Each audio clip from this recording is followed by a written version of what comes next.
ओम शांति।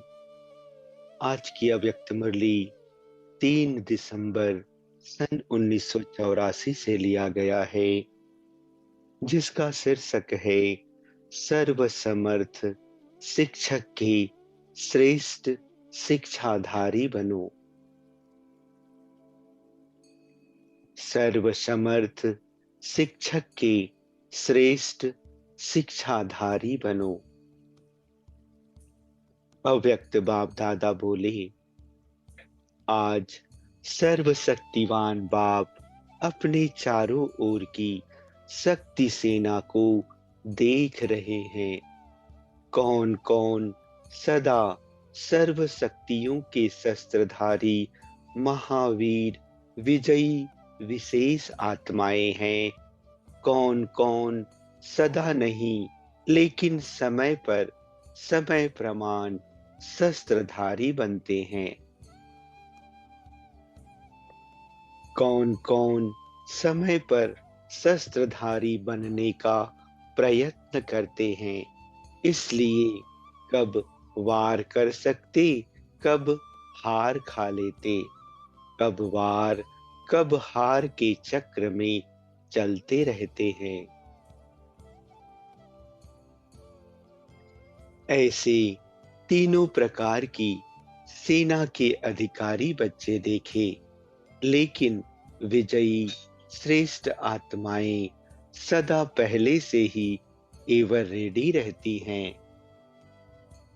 समय प्रमाण शस्त्रधारी बनने में समय शिक्षक बन जाता है। समय रूपी शिक्षक के आधार पर चलने वाले सर्वशक्तिवान शिक्षक की शिक्षा से एवर रेडी ना बनने के कारण कभी समय पर धोखा भी खा लेते हैं।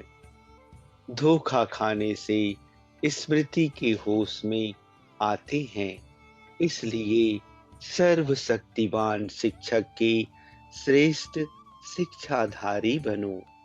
समय रूपी शिक्षक की शिक्षाधारी नहीं। कई बच्चे बाप दादा से रूह रूहान करते व आपस में भी रूह रूहान करते। साधारण रूप से यह बोलते रहते कि समय आने पर सब ठीक हो जाएगा, समय पर दिखा देंगे व समय पर कर लेंगे।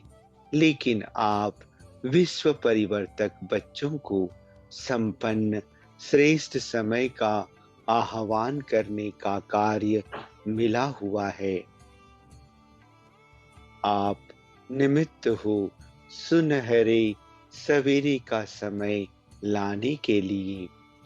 आप समय रूपी रचना के मास्टर रचता समय अर्थात युग परिवर्तक हो। डबल काल पर विजयी हो। एक काल अर्थात समय, दूसरा काल मृत्यु के वशीभूत नहीं हो। विजयी हो, अमर भव के वरदानी स्वरूप हो। इसलिए समय प्रमाण करने वाले नहीं, लेकिन बाप के फरमान प्रमाण चलने वाले। समय तो अज्ञानी आत्माओं का भी शिक्षक बनता है। आपका शिक्षक समर्थ बाप है। कोई भी तैयारी समय के पहले की जाती है ना, कि उस समय एवर रेडी सर्वशस्त्र शक्तिधारी सेना के हो, तो सदा अपने को चेक करो कि सर्व शक्तियों के शस्त्र धारण किए हुए हैं। कोई भी शक्ति अर्थात शस्त्र की कमी होगी तो माया उसी कमजोरी के विधि द्वारा ही वार करेगी। इसलिए इसमें भी अलबेली नहीं बनना और सब तो ठीक है, थोड़ी सी सिर्फ एक बात में कमजोरी है, लेकिन एक कमजोरी माया के वार का रास्ता बन जाएगी। जैसे बाप का बच्चों से वायदा है कि जहां बाप की याद है, वहां सदा मैं साथ हूँ। ऐसे माया की भी चैलेंज है, जहां कमजोरी है, वहां मैं व्यापक हूँ। इसलिए कमजोरी अंश मात्र भी माया के वंश का आह्वान कर देगी। सर्वशक्तिमान के बच्चे तो सब में संपन्न होना है। बाप बच्चों को जो वर्षे का अधिकार देते हैं, वह शिक्षक रूप में ईश्वरीय पढ़ाई की प्रारब्ध व डिग्री देते हैं। वह क्या वर्णन करते हो? सर्वगुण संपन्न कहते हो व गुण संपन्न कहते हो? संपूर्ण निर्विकारी 16 कलह संपन्न कहते हो, 14 कलह नहीं कहते हो ना? 100% संपूर्ण सुख शांति का वर्षा कहते हो, तो बनना भी ऐसा पड़ेगा या एक आधी कमजोरी चल जाएगी, ऐसे समझते हो? हिसाब किताब भी गहन है। भोलानाथ भी है, लेकिन कर्मों की गति का ज्ञाता भी है। देता भी कने कने का घना करके और हिसाब भी कने कने का करता है। अगर एक आधी कमजोरी रह जाती है, तो प्राप्ति में भी आधा जन्म, एक जन्म पीछे आना पड़ता है। श्री कृष्ण के साथ साथ वह विश्व महाराजन पहले लक्ष्मी नारायण की रॉयल फैमिली व समीप के संबंध में आ नहीं सकेंगे। जैसे संवत एक एक एक से शुरू होगा, ऐसे नया संबंध, नई प्रकृति, नंबर 1, नई आत्माएं, नई अर्थात ऊपर से उतरी हुई नई आत्माएं, नया राज्य, यह नवीनता के समय का सुख, सतो प्रधान नंबर 1 प्रकृति का सुख नंबर 1 आत्माएं ही पा सकेंगी। नंबर 1 अर्थात माया पर विन करने वाले, तो हिसाब पूरा होगा।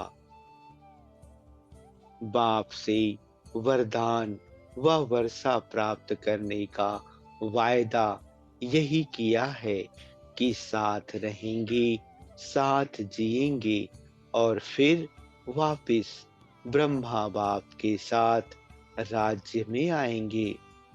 यह वायदा नहीं किया है कि पीछे पीछे आएंगे।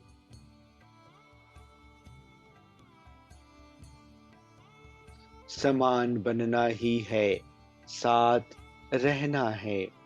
संपन्नता, समानता सदा साथ के प्रारब्ध के अधिकारी बनाती है। इसलिए संपन्न और समान बनने का समय अलबेलेपन में गंवाकर अंत समय होश में आए तो क्या पाएंगे? तो आज सभी के सर्व शक्तियों के शस्त्रों की चेकिंग कर रहे थे। रिजल्ट सुनाई, 3 प्रकार के बच्चे देखे। आप सोचते हैं कि आगे चल यह अलबेलेपन के नाज इतना थोड़ा सा तो चल ही जाएगा, इतनी मदद तो बाप कर ही देगा, लेकिन यह नाज नाजुक समय पर धोखा ना देवे।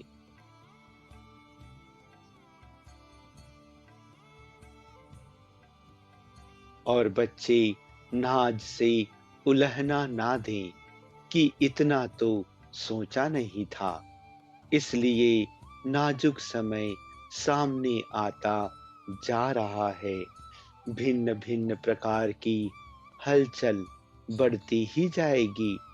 यह निशानियां हैं समय आने की। यह ड्रामा में इशारे हैं तीव्र गति से संपन्न बनने के। समझा? आजकल मधुबन में 3 तरफ की नदियों का मेला है। त्रिवेणी नदी का मेला है ना? तीनों तरफ के आए हुए लगन से पहुंचने वाले बच्चों को विशेष देख बच्चों के स्नेह पर बाप दादा हर्षित होते हैं। मुख की भाषा नहीं जानते, लेकिन स्नेह की भाषा जानते हैं। कर्नाटक वाले स्नेह की भाषा को जानने वाले हैं। और पंजाब वाले क्या जानते हैं? पंजाब में क्या करते हैं? वो लोग खालिस्तान के नारे लगा रहे हैं। और आप क्या करते? देवी राजस्थान का नारा लगाते। पंजाब वाले ललकार करने में होशियार हैं। तो दैवी राजस्थान की ललकार हाहाकार की जगह जय जयकार करने वाली है। गुजरात वाले क्या करते हैं? गुजरात वाले सदा झूले में झूलते हैं। अपने संगम युगी समीप स्थान के भाग्य के भी झूले में झूलते, खुशी में झूलते हैं कि हम तो सबसे नजदीक हैं। तो गुजरात भिन्न भिन्न झूलों में झूमने वाले हैं। वैरायटी ग्रुप भी है। वैरायटी सभी को पसंद आती है। गुलदस्ते में भी वैरायटी रंग, रूप, खुशबू वाले फूल प्रिय लगते हैं। अच्छा, सब तरफ से आए हुए सभी शक्तिशाली, सदा अलर्ट रहने वाले, सदा सर्व शक्तियों के शस्त्रधारी सर्व आत्माओं को संपूर्ण संपन्न बन शक्तियों का सहयोग देने वाले, श्रेष्ठ काल श्रेष्ठ युग लाने वाले, युग परिवर्तक नंबर 1 बन नंबर 1 संपन्न राज्य भाग्य के अधिकारी ऐसे सर्व बच्चों को बाप दादा का याद प्यार और नमस्ते। अच्छा, ओम शांति।